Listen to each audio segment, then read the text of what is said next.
물론 어떻게 인생이 매번 휘청거리고 불행하기만 하겠냐만 유독 저 말처럼 겪지 않아도 될 불행을 많이 거치며 살아가는 사람들이 있더군요. 제 주위에도 수십 년의 세월을 눈물로 보낸 사람이 한 명 있었는데 그 사람이 바로 제 어머니입니다. 어머니 인생에 대해 말해보자면 우선 제 어린 시절의 이야기부터 해야겠네요. 저는 불우한 유년 시절을 보냈어요. 원인은 바로 아버지 때문이었죠. 술! 술 더 가져와 이 여편네야! 제정신일 땐 그나마 괜찮았지만 아버지는 술만 취했다면 어머니에게 손찌검을 했습니다. 어릴 적 외할아버지에게 학대를 당하다 20살에 집에서 도망쳤다던 어머니는 아버지만 보면 벌벌 떠셨죠. 어머니는 매일을 눈물바람으로 보내셨어요. 아버지는 아주 가끔씩은 누나들에게까지 손을 올리기도 했지만 유일한 아들인 저에겐 손찌검을 하지 않더군요. 제가 대장손이라는 이유로 말입니다. 널 못 데려가서 정말 미안하다, 영덕아. 엄마가 꼭 자주 만나러 올게. 제 나이 7살에 어머니는 결국 아버지와 이혼을 택했습니다. 술에 취한 아버지가 휘두른 술병에 맞아 어머니의 눈 주위가 골절되고 각막이 손상됐던 큰 사고를 계기로 말이죠. 다행히 어머니의 시력은 치료를 받아 회복됐지만 어머니는 더 이상 아버지를 견디실 수 없었던 거예요. 어머니는 두 누나를 데리고 집을 나갔지만 전 아버지와 조부모님과 함께 살게 되었습니다. 집안의 대를 이어야 한다는 이유로 아버지가 끝까지 절 내놓지 않으셨거든요. 그때 널 두고 나와서 정말 미안하다, 영덕아. 난 네 아버지가 너무 무서웠어. 그래서 끝까지 널 빼앗아 오지 못하고 도망쳤던 거야. 네 아버지가 내겐 손대지 않았으니 너만은 괜찮겠지 하는 마음으로 스스로를 합리화시키면서 말이야. 그것이 여태 내 마음속에 한으로 남아있을 줄 알았다면 빚을 져서라도 변호사를 써서 널 데리고 나올 걸. 너무도 후회가 되는구나. 제가 18살이었을 때 어머니가 제 손을 잡고 눈물을 글썽이며 하신 말씀입니다. 어머니는 이혼한 후에도 제게 한 약속대로 절 자주 찾아오셨어요. 학교 앞으로 찾아와 맛있는 걸 사주시기도 하고 종종 용돈을 쥐어주시기도 했죠. 아버지와 이혼한 후에도 어머니는 딱히 행복해 보이지 않았기에 저는 오히려 어머니가 늘 안쓰럽더군요. 장사는 잘 되세요? 누나들이 요즘엔 속 안 썩이고요. 이혼 후 어머니는 작은 식당을 하며 힘겹게 생계를 꾸려 나가셨는데 무엇보다 어머니를 힘들게 했던 건 바로 누나들이었어요. 사춘기가 온 이후 누나들은 크게 엇나가기 시작했거든요. 큰 누나는 동급생과 후배들의 돈을 갈취하고 괴롭히며 10대 나이부터 경찰서를 들락거리기 시작했고 작은 누나는 비록 다른 친구들을 괴롭히진 않았지만 학교를 땡땡이 치고 술을 마시며 돌아다니곤 했죠. 말도 마라. 성인이 되면 애들이 좀 철들까 싶었더니 오히려 더 심해졌다. 네 큰 누나는 얼마 전에 돈을 벌겠답시고 중고 사이트에서 사기를 치다가 걸렸어. 그 돈 물어주느라 가게 월세를 2달치나 밀렸지. 게다가 네 둘째 누난 취직한 뒤로 20밖에 안 된 애가 어디서 그렇게 명품을 사들이나 했더니 다닌다는 일자리가 글쎄 술집이더구나. 남자들한테 술 따라주는 그런데 말이야. 인생 말아먹을 일 있냐고 몇 날 며칠 울면서 설득도 해보고 크게 혼도 내봤더니 며칠 전에 아이 짐을 싸서 집을 나가버렸어. 자취방을 구했다면서 말이야. 에휴, 내가 아직 고등학생인 너에게 이런 푸념이나 해대서 정말 미안하구나. 그냥 어디 말할 데가 없으니 답답해서 그랬다. 네 할머니 할아버진 건강하시지? 네 아버진 아직도 허구한 날 술 먹고 다니니? 인생이 참 왜 이렇게 고달픈 건지 어머니와 저는 만날 때마다 서로의 불행한 근황만 전달할 수밖에 없었습니다. 그래도 다른 데다 말하기엔 자기 얼굴에 먹칠인지라 어머니와 저는 서로의 아픔을 보듬어주며 조금 희한한 유대 관계를 이어나갔죠. 할아버지 할머니는 좋은 분들이었습니다. 이혼한 후 아버지는 술을 먹고 들어오는 날엔 어머니 대신 두 분에게 술주정을 하곤 했어요. 다행이라고 말하긴 좀 그렇지만 아버진 자기 부모님에겐 손찌검을 하진 않았는데 대신 온 집안의 물건을 던지고 부수며 화풀이를 하더군요. 그럴 때마다 할머니는 절 감싸셨고 할아버지는 삿대질을 하며 아버지에게 화를 내시곤 했죠. 저놈이 저러니까 이혼을 당했지. 당장 그만두지 못해? 어쩌다 집안 장손이란 놈이 저런 무례한이 됐을꼬. 허구한 날 부모 돈이나 뜯어가서 사업한다, 투자한답시고 다 날려. 하다못해 이제 노름에까지 손대는 너를 보면 내가 아주 억장이 무너진다 이놈아. 제가 머리가 큰 후엔 힘으로 아버지를 제압한 탓에 아버지는 더 이상 물건을 집어던지지 못했지만 아버진 여전히 몰래 할아버지와 할머니의 돈을 훔쳐가곤 했어요. 완전히 망가진 자식의 모습에 피눈물을 흘리는 할아버지와 할머니를 보며 고3이었던 전 두 분에게 대학을 가지 않겠다고 말했죠. 제 말을 들은 할아버지께선 크게 화를 내셨습니다. 너처럼 공부 잘하는 놈이 대학을 안 가긴 왜 안 가? 잔말 말고 무조건 가. 우리가 비록 네 아버지를 장손이라고 차마 내치지 못했지만 망나니인 자식 때문에 손주인 네 인생까지 망칠 생각은 추호도 없다. 너 대학 보내고 공부시킬 돈은 다 미리 빼서 숨겨뒀으니까 넌 공부나 열심히 하거라. 알았어? 할머니 또한 제 손을 잡고 눈물을 글썽이며 할아버지의 말을 들으라고 설득하시더군요. 그렇게 저를 아껴주시던 두 분 덕에 저는 의대에 진학할 수 있었습니다. 어머니는 저를 축하해 주시면서도 제 학비를 보태주지 못한 것에 대해 무척이나 미안해하며 눈물을 흘리셨어요. 저는 세월이 흘러서도 여전히 울기만 하는 어머니와 저를 아껴주시는 조부모님께 효도하기 위해서라도 얼른 의사가 되어 성공해야겠다고 다짐했죠. 하지만 시간은 호락호락하게 절 기다려주지 않더군요. 어머니는 여전히 큰 누나가 사고를 친 돈을 물어주고 술 취한 손님과 싸우다 경찰서까지 들락거리던 둘째 누나를 챙기느라 눈에서 눈물이 마를 날이 없었어요.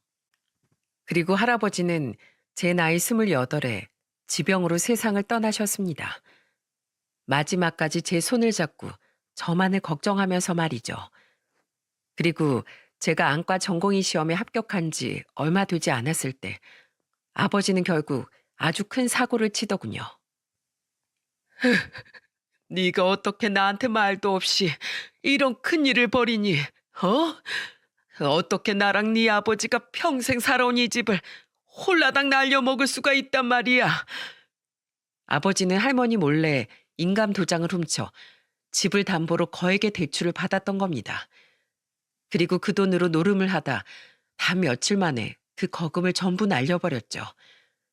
빚을 갚지 못하자 할머니의 집은 순식간에 경매로 넘어갔고 아버지에게 욕설을 퍼부으며 울부짖던 할머니는 결국 쓰러지고 말았어요. 그리고 할머니는 결국 끝내 일어나지 못한 채 눈을 감으셨죠. 그때 저는 아버지란 인간과 아예 인연을 끊어버렸습니다. 새로 취직한 병원 근처에 대출을 받아 작은 원룸을 구했고 휴대폰 번호까지 바꿔버렸어요. 이후 아버지는 다른 지인에게 투자 사기를 치다 걸려 야반 도주를 했다고 하더라고요. 아버지를 찾으러 절 찾아온 빚쟁이에게 들은 그 말이 제가 들은 아버지의 마지막 소식이었죠. 비록 소중한 두 조부모님을 잃긴 했지만 제 인생의 암덩어리였던 아버지가 사라지고 큰 안과에 취직까지 하자 제 인생에도 제법 편안한 나날이 찾아오더군요. 저는 환자로 왔던 회사원인 아내와 우연히 인연을 맺게 되어 결혼을 했고 아들 하나, 딸 하나를 낳은 후 나이 38엔 큰 건물에 어엿한 제 병원도 개원할 수 있었어요. 어머니, 제가 구해드린 집은 지내시기 좀 편하세요? 돈이 차곡차곡 모이며 전 어머니를 돕기 시작했습니다.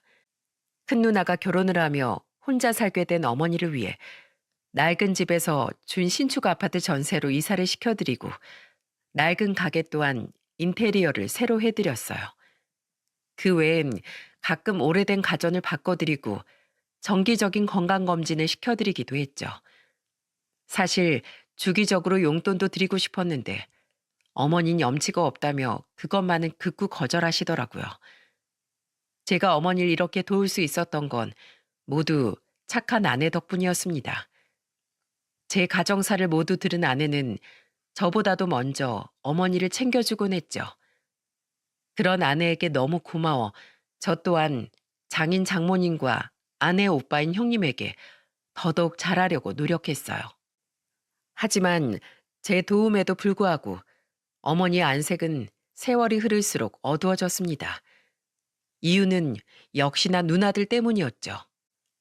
아이가 없던 큰 누나는 결혼한 지 3년 만에 바람이 났다가 걸려서 이혼을 당했습니다.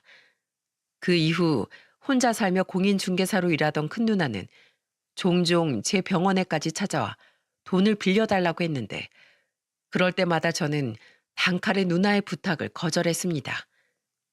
누나의 부동산에 손님들의 발길이 끊긴 이유가 누나가 집주인들과 짜고 전세 사기를 쳤던 사실이 동네에 소문이 났기 때문인 걸 알고 있었거든요. 남의 눈에 피눈물 나게 한 사람에게 제 돈을 절대로 주고 싶지 않았죠. 또한 작은 누나는 만나던 남자의 도움으로 바를 차렸는데 그 남자와 대판 싸우고 헤어지자마자 그 남자가 가게를 팔아버렸더라고요. 장사도 잘 되지 않아 초기 투자금마저 전부 날린 작은 누나는 또다시 어머니의 집에 들어와 눌러앉더군요. 그리곤 다른 일을 할 생각조차 없는지 계속해서 어머니에게 빈대부터 살고 있었죠. 자신이 책임지고 딸들의 못난 모습에 어머니는 저와 제 아내의 얼굴 보기를 창피하셨습니다. 그런 애비 아래서 자란 영덕이 넌 이렇게 착하고 훌륭하게 잘 자라줬는데 네 누나들은 날이 갈수록 어쩜 저렇게 못나지는지 모르겠다. 다 내가 교육을 잘못 시킨 탓이야. 내가 너랑 어머한테 창피해서 고개를 들 수가 없구나. 자식들이 저 꼴이니 내가 할 말이 없어서 동창회나 친구들 모임에 나가지도 않어. 왜 자랑거리가 없어요? 제 자랑하세요. 저 있잖아요. 에휴, 친구들한텐 이해하긴 안 한 지 오래야. 그런 놈에게 아들 두고 혼자 살겠다고 집 나온 게 모자란 일이라고. 그 아들이 잘 됐다는 이야기를 자랑하고 다니겠니? 버리고 나올 땐 언제고 잘 되니까 제 자식이라고 한다면서 욕만 한가득 먹을 거다. 네 조부모님이 훌륭하게 키운 널 내가 무슨 염치로 내 자랑거리로 삼고 다니겠어? 원래도 내성적이었던 어머니는 누나들 때문에 친구들을 보기 창피하다며 모임도 잘 나가시지 않더라고요. 누나들 때문에 외롭게 속만 썩이며 사시던 어머니가 너무 마음에 걸려 저는 아내와 아이들 데리고 더 자주 어머니를 찾아뵙곤 했습니다. 그렇게 어느덧 제 나이 45이 된 해 어느 연말이었어요. 주말을 맞아 전 오랜만에 아내와 초등학생인 두 아이와 함께 외식을 하러 유명한 한우집으로 향했죠. 그 해가 가기 전 가족끼리 근사한 저녁을 먹고 싶었거든요. 식당에 도착한 후 안내된 개별 룸에서 한창 식사를 하던 전 요의가 느껴져 방을 나와 화장실로 향했습니다. 그리고 다시 방으로 돌아오던 와중 전 깜짝 놀라고 말았어요. 저희 방에서 조금 떨어진 홀의 중앙 단체석에서 아주 익숙한 얼굴을 발견했기 때문이었죠. 어머니? 그 사람은 바로 저희 어머니였습니다. 그 테이블엔 어머니 친구분들로 보이는 어머님들이 세 분 앉아 계시더군요. 떠들썩한 대화 내용을 얼추 들어보니 친구들을 잘 만나지 않던 어머니가 오랜만에 학창시절 친구들과 송년회 자리를 가지신 것 같더군요. 저는 반가운 마음에 어머니와 친구분들에게 인사를 드리고자 가까이 다가갔어요. 그런데 점점 가까워지며 들려오던 대화 내용은 굉장히 불쾌하기 짝이 없는 게 아니겠어요? 예, 영애야. 네 큰딸 아직도 사람들한테 사기치고 다니니? 난 범죄자들 심리는 잘 모르겠어. 이게 다 부모가 교육을 잘못시킨 탓이라니까. 야, 너 지금 영애 면전에 대고 그게 무슨 소리야? 영애야, 꼭 너 들으라고 하는 소리 아니야. 괜히 기분 나빠하지 마. 그냥 일반적으로는 그렇다는 말이지. 그리고 까놓고 말해서 너희 둘째까지 아직 정신 못 차리고 사는 거 보면 내 말이 뭐 틀린 말은 아니지 않니? 네가 이혼하고 돈만 버느라 너무 바빠서 자식 교육을 소홀히 했던 거 아니야? 다른 분들은 다 말리는 분위기였지만 유독 온몸에 금부치를 두르고 있는 한 아줌마가 저희 어머니에게 계속해서 자식 이야기를 언급하고 있더군요. 누가 봐도 깔보는 듯한 표정으로 어머니를 향해 비웃으며 말입니다. 유독 누나들 이야기만 나오면 위축이 되곤 했던 어머니는 쓴 웃음을 짓고 고개를 푹 숙이고 계셨어요. 그 모습을 보는데 화도 나고 마음이 아파와 심장이 쿵 하고 내려앉았죠. 그래도 어른들 이야기에 함부로 끼어들어도 되는지 확신이 서지 않아 저는 잠시 이야기를 더 들어보기로 했습니다. 하지만 그 아줌마의 말은 갈수록 더 가관이더라고요. 이것 봐라. 이거 우리 며느리가 이번에 내 생일 선물로 사준 금팔찌야. 24K. 예쁘지? 우리 아들이 초등학교 교사라 직업도 좋고 워낙에 착하니까 며느리가 나한테 굉장히 잘해. 손주들도 얼마나 예쁜데.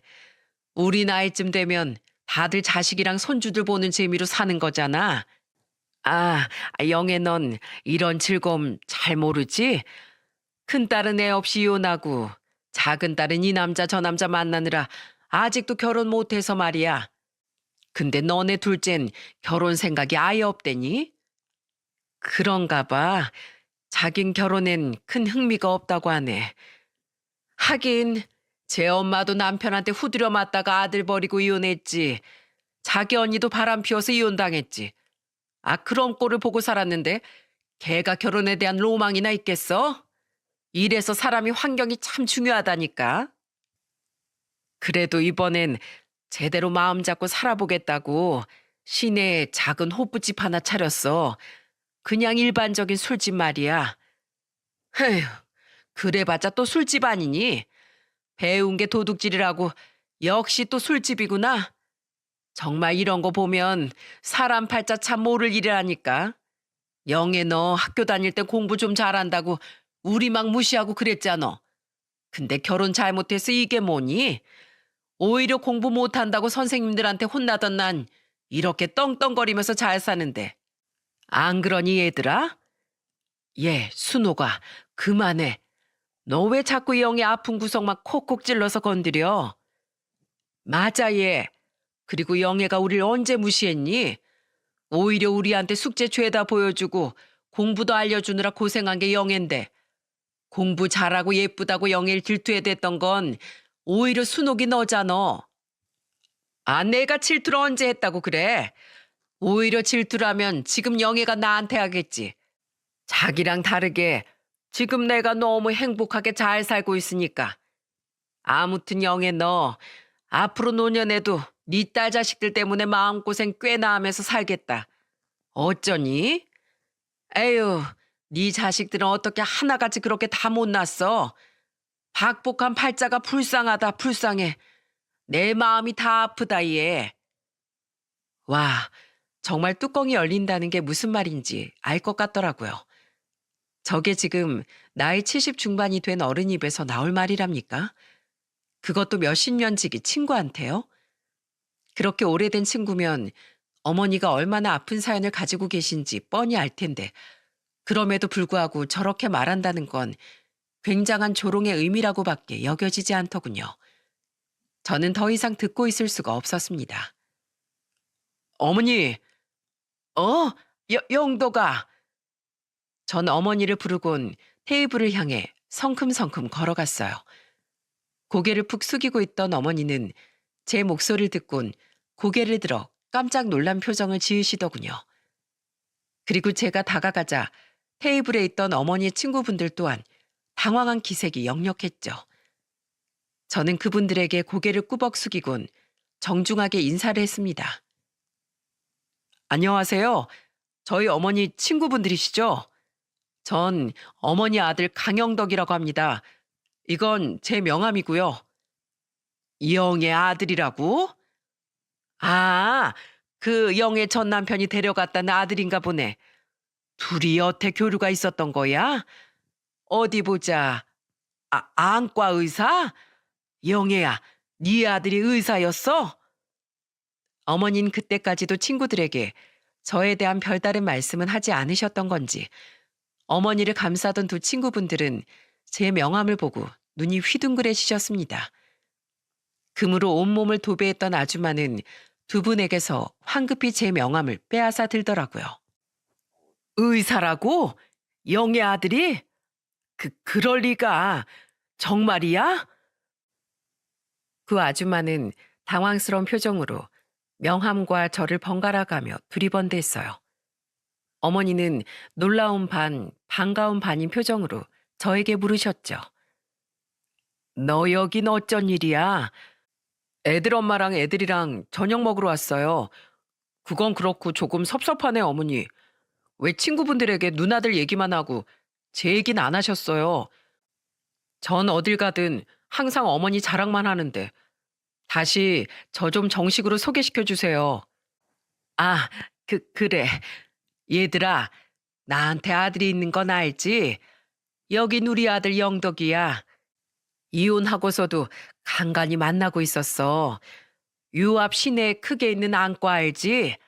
거기가 우리 아들 병원이야. 어머닌 그제야 친구들에게 절 인사시켜 주었습니다.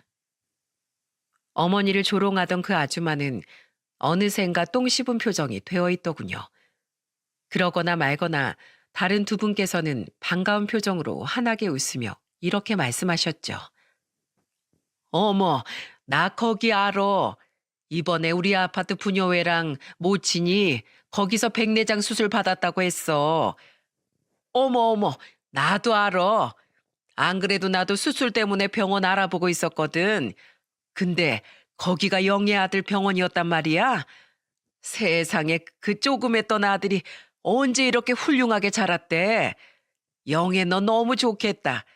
이런 아들을 왜 여태 우리한테 자랑도 안 했어? 갑작스럽게 반전된 분위기에 어머니는 얼굴을 붉히셨어요.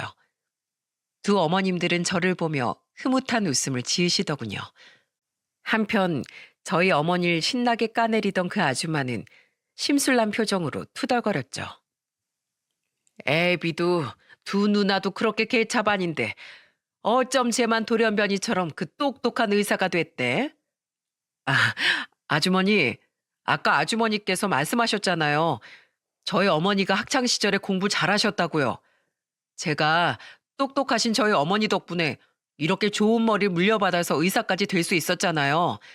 저는 평생 어머니를 얻고 모시고 살아도 모자라다니까요. 그죠, 어머니? 너도 참 너스레는 우리 아들이 원래 이렇게 속도 깊고 착해. 저는 일부러 더 환하게 그 아줌마에게 웃어 보였습니다. 제 말에 그 아줌마의 표정은 한층 더 똥 씹은 표정이 되더라고요. 그 와중에 수술을 알아보고 있다던 다른 친구분이 제게 상기된 표정으로 물으시더군요. 이영덕아, 혹시 너희 병원으로 가면 너희 엄마 친구 할인 같은 거 해주냐? 아이고, 나이 드니까 한두 푼도 아끼려고 이렇게 주책이 된다. 에휴, 넌 무슨 할인 타령이야. 그 병원이 우리 아들 거지 내 거야? 그런 말하면 영덕이가 곤란해해. 아니에요. 어머니 곤란하긴요. 아주머니 언제든 오세요.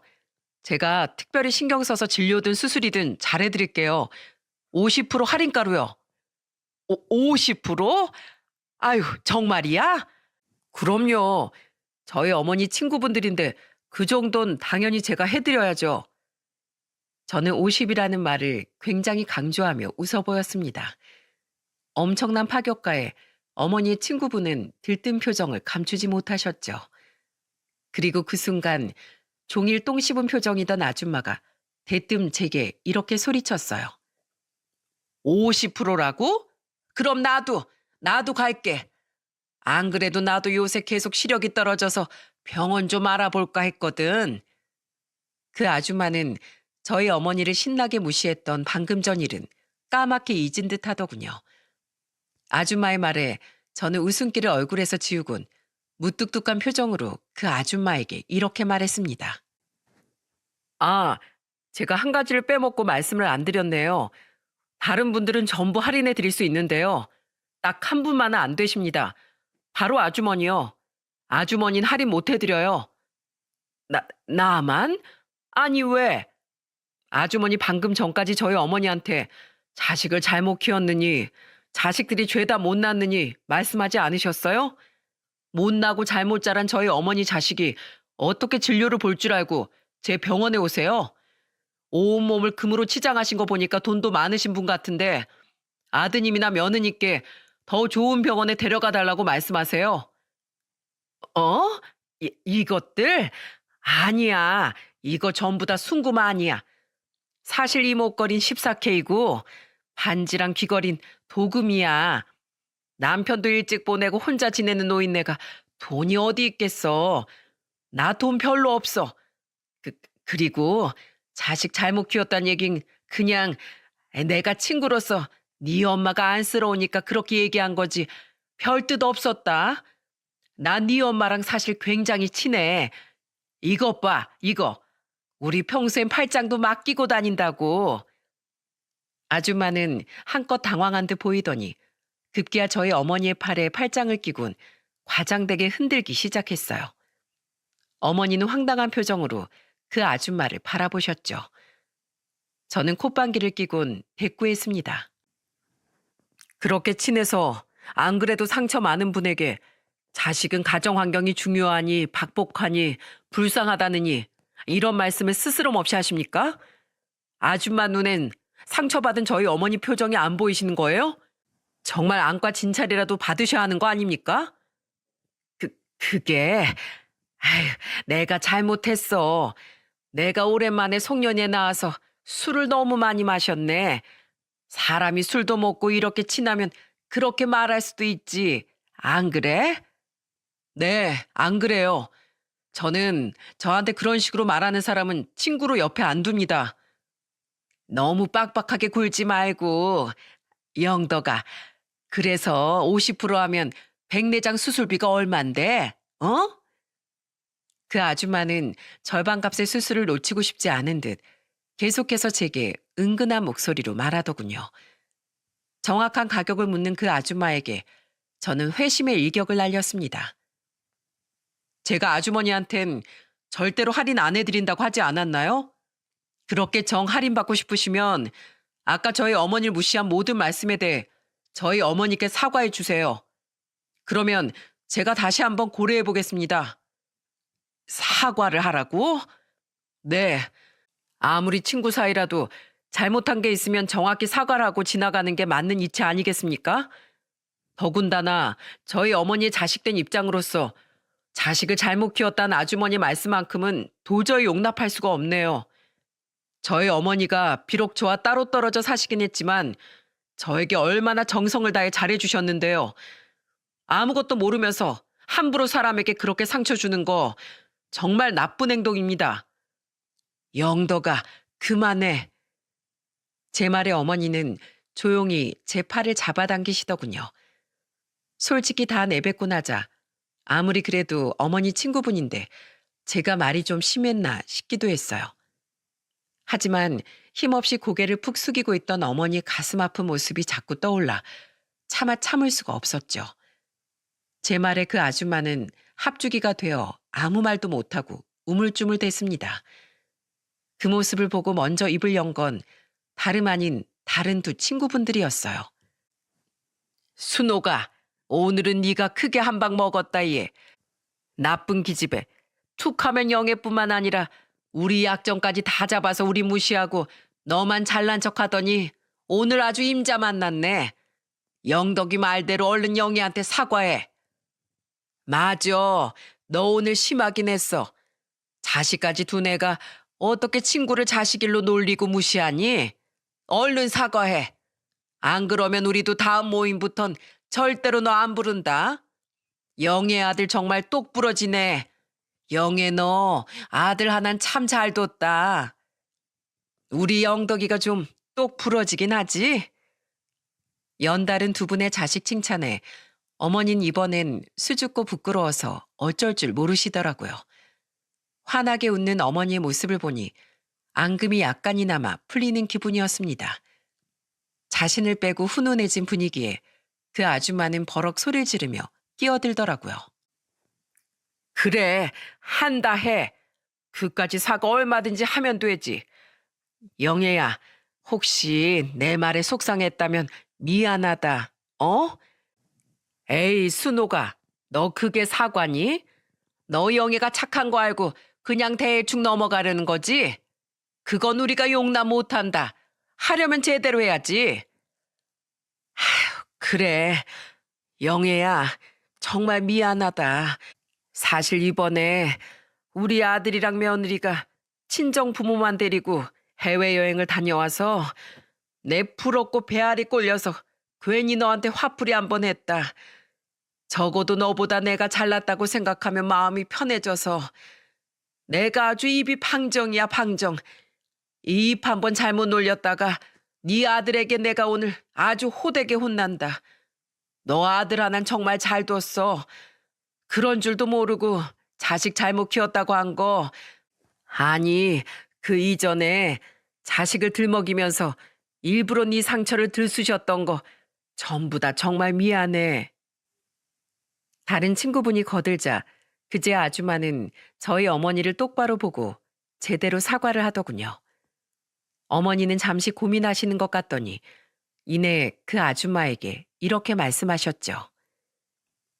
내가 네 말을 그냥 듣고만 있었던 건 내 입장을 구태여 변호하고 싶지도 않고 부모로서 자식들을 그렇게 키운 책임이 정말로 내게 있다고 생각했기 때문이야. 하지만 굳이 친구라는 사람이 그 사실을 무기로 날 아프게 할 필요는 없다고 생각해. 난 남편에게 맞고 살 때도 자식들 때문에 속상할 때도 적어도 암에 걸려 10년이나 투병하다가 네 남편을 소재로 삼아 내 기분을 위로받고자 한 적은 없었잖아. 그러니까 오늘 내 아들이 너에게 조금 무리했던 행동한 거 나 사과하지 않을게. 알았지? 어머니의 말에 그 아줌마는 입을 꾹 다물곤 아무 말도 못 하시더군요. 바로 그때였습니다. 여보, 거기서 뭐해? 하도 안 와서 내가 당신 찾으러 나왔잖아. 어머님! 할머니다! 할머니! 제 뒤에서 대뜸 아내와 애들이 달려 나오더군요. 방에서 저를 기다리던 저희 가족은 제가 하도 돌아오지 않자 저를 찾으러 나온 모양이더라고요. 할머니를 굉장히 좋아했던 저희 애들은 어머니를 보자마자 달려가 안겼죠. 아이고, 우리 씨알 강생이들 잘 있었어? 고기 많이 먹었고? 어머니는 손주들을 보며 한박 웃음을 지으셨습니다. 무슨 일인지 영문을 몰랐던 아내는 어머니의 친구분들에게 인사를 했어요. 어머님, 오늘 여기서 모임 있으셨어요? 정말 너무 반갑네요. 안녕하세요. 저희 어머님 친구분들이신가 봐요. 앞으로도 모쪼록 저희 어머님 잘 부탁드립니다. 어머님 테이블 계산은 저희가 미리 다 해놓을게요. 친구분들이랑 편하게 식사하고 오세요. 아, 집에 어머님 선물 사놨는데 이렇게 뵐 줄 알았으면 가지고 나올 걸 그랬네요. 제가 백화점에서 예쁜 장갑 하나 사왔거든요. 색이 화사해서 어머님한테 정말 잘 어울릴 것 같더라고요.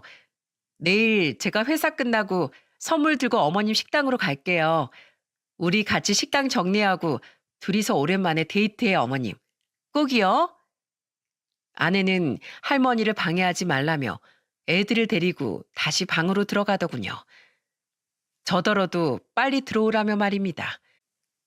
아내와 애들이 다시 돌아간 뒤 어머니는 그 아줌마에게 눈을 찡긋거리며 쐐기를 박으시더라고요. 순옥이 네 말대로 우리 나이엔 자식이랑 손주 보는 맛에 사는 거지. 내가 요즘 우리 며느리랑 손주들 보는 맛에 노년이 아주 즐거워. 비록 사위는 없지만 말이야. 아유, 순옥이 오늘 꿀을 제대로 먹었네. 아주 꿀 먹은 벙어리야. 한마디도 못해. 아이고, 웃겨라. 그러게. 그러니까 순옥아, 평소에 심보 좀 곱겠어. 이게 무슨 개망신이니? 그만두래. 순옥이 너무 민망하겠다.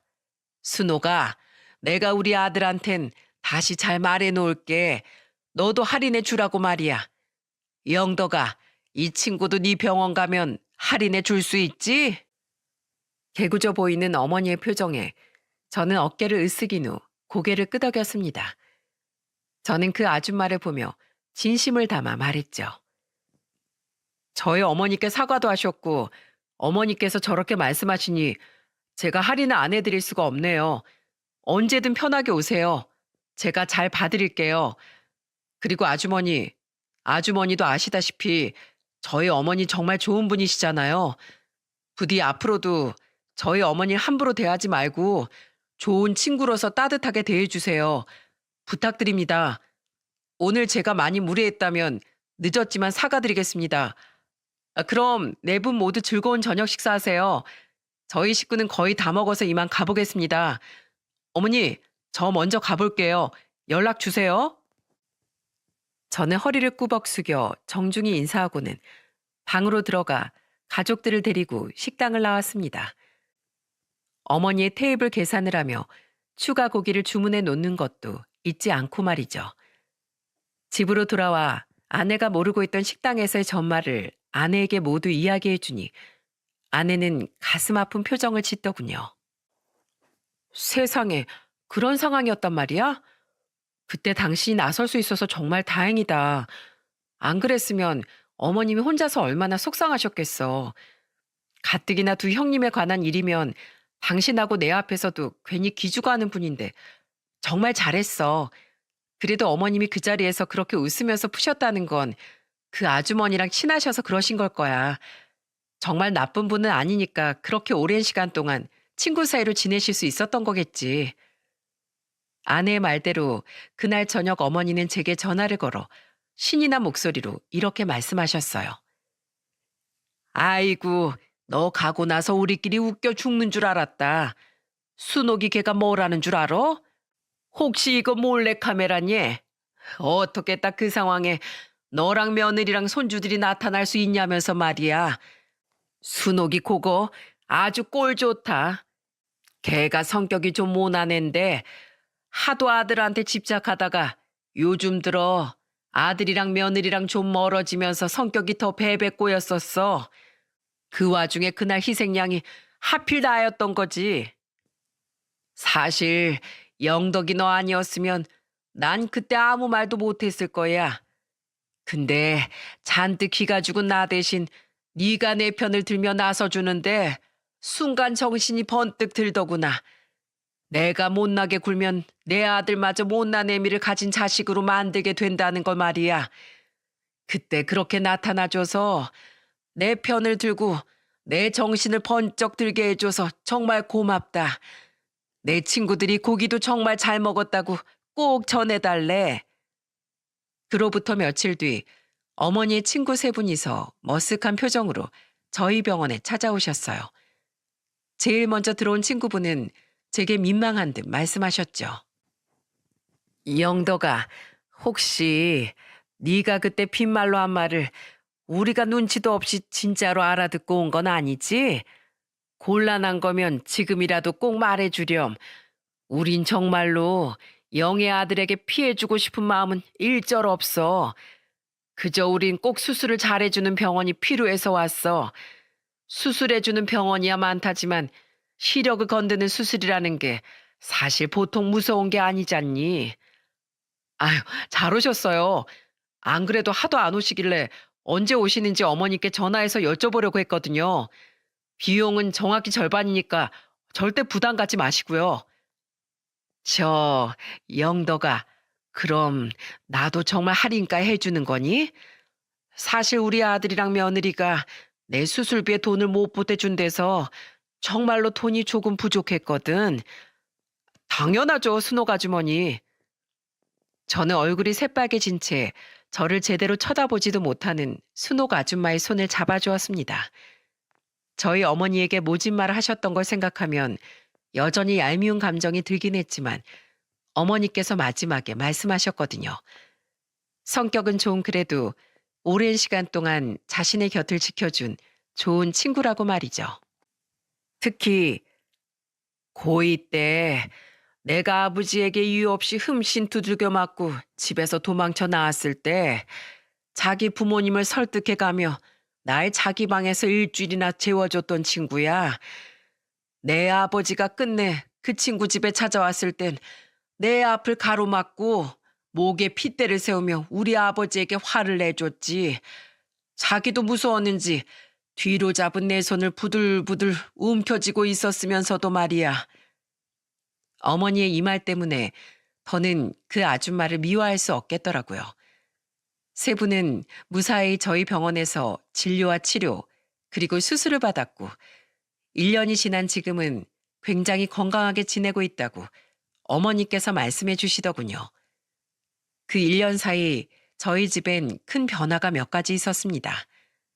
우선 첫 번째는 어머니가 큰 누나를 끊어내셨다는 거예요. 내가 그때 너에게 말했잖니. 더 이상 너에게 못난 엄마가 되지 않겠다고. 생각해보니 난 내 스스로 계속 죄인으로 만들고 있더구나. 잘못한 자식을 아직도 품 안의 자식이라고 착각하고 내가 뭐든지 도와주려 애쓰느라 네 누나들에겐 자식 망치는 죄인, 너에겐 다른 자식 키우느라 집만 되는 못난 부모가 되고 있었던 거야. 난 네 누나들과 나 그리고 널 위해서라도 더 이상 네 누나들을 돕지 않기로 했다. 이젠 잘못했으면 잘못한 대로 스스로 행동해 오롯이 혼자서 책임지게 해야지. 한동안 잠잠하던 큰 누나는 사기를 치다 못해 결국 어머니의 가게까지 자신이 권리금을 받고 팔아 넘기려 했다더군요. 그 사실을 다른 부동산 사장님이 알고 어머니에게 말씀해 주신 덕에 다행히 복잡한 불상사는 피해갈 수 있었죠. 그리고 그 일을 계기로 어머니는 큰 누나에게 절연을 선언하셨어요. 난 앞으로 너에게 10원짜리 한 장도 줄 생각 없다. 죽기 전에 내게 남은 재산이 있다면 전부 다 기부하고 눈을 감을 거야. 네 할머니, 짐승만도 못한 네 아버지가 할머니 집을 몰래 날려먹은 탓에 세상을 떠나신 거 알지? 난 그 꼴이 되어 엄한 영덕이 가슴에 대못을 받고 싶지 않다. 이번 일에 대한 증거를 싹싹 모아서 너 신고하는 걸 보고 싶지 않으면 더 이상 내 돈에 욕심낼 생각 말고 2번 다시 이 집에 찾아오지 말거라.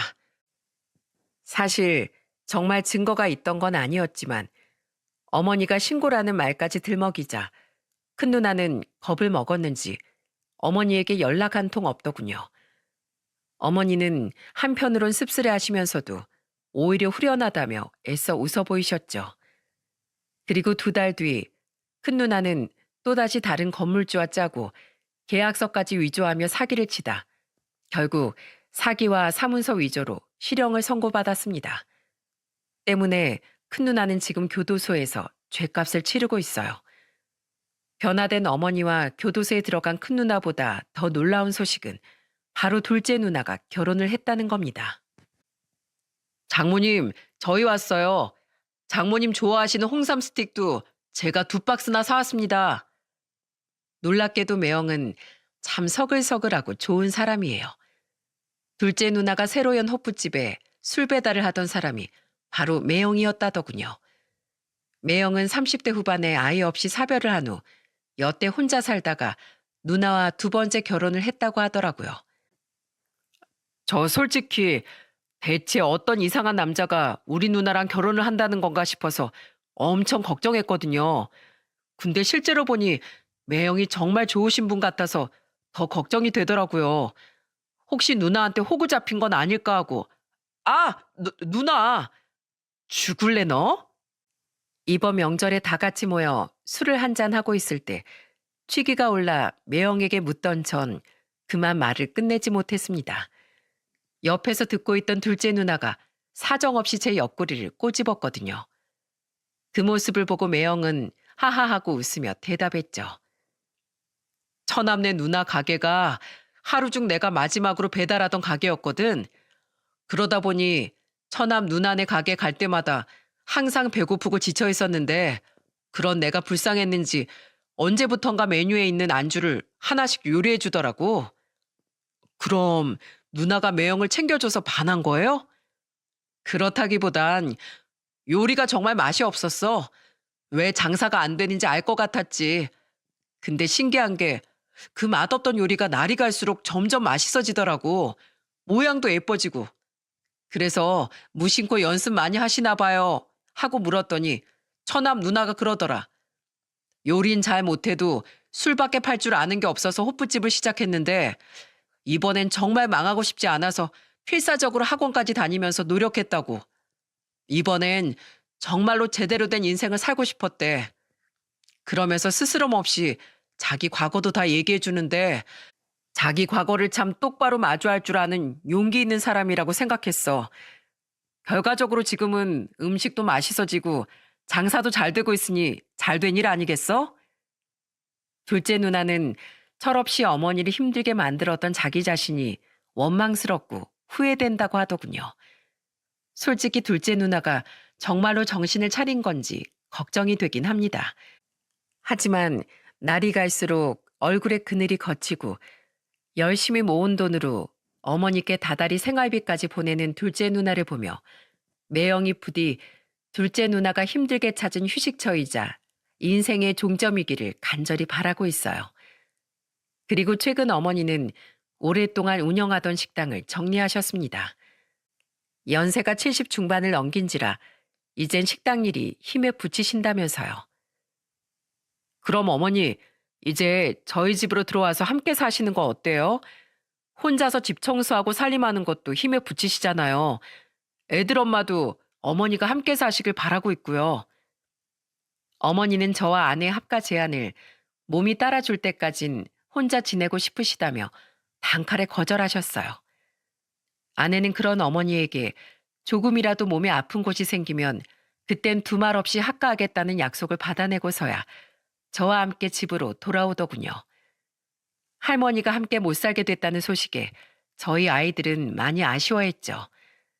지금 저희 어머니는 노인 수영도 배우고 친구들과의 모임도 활발히 가지며 아주 즐거운 노년을 보내고 계십니다. 놀랍게도 최근 어머니의 모습은 제가 살면서 보아온 어머니의 모습 중 최고로 행복하고 즐거워 보여요. 아마 수많은 근심 걱정을 많이 내려놓으신 덕분이겠죠. 저는 앞으로 어머니에게 처음 찾아온 평온한 시간을 지켜드리기 위해 최선을 다할 생각이에요. 유년 시절부터 고된 시간을 견뎌왔던 저희 어머니는 노년에 이르러서야 비로소 인생의 가장 행복하고 평화로운 시기를 만나게 되셨습니다. 이렇듯 저는 인생은 항상 불행할 수만은 없다는 말을 많은 분들께 전하고 싶어 이렇게 사연을 보내게 되었어요. 아무리 힘든 역경과 장애물이 나를 고통스럽게 만든다고 한들 묵묵히 그 시간을 견뎌내며 살다 보면 언젠간 날 기다리고 있는 행복을 만날 수 있다고 말이죠. 여러분은 지금 인생의 어떤 시기를 지나고 계신가요? 끝이 보이지 않는 어둡고 긴 터널? 아니면 길을 알 수 없는 외로운 갈림길에 서 계실 수도 있겠네요. 그렇지만 여러분, 아득해 보이는 길에도 항상 그 끝은 있답니다. 끝은 다른 말로 새로운 시작을 의미하죠. 그러니 여러분, 힘든 이 시기를 끝까지 포기하지 말고 견뎌내어 우리 또 다른 시작에 다다릅시다. 비로소 행복이라는 결실의 말입니다.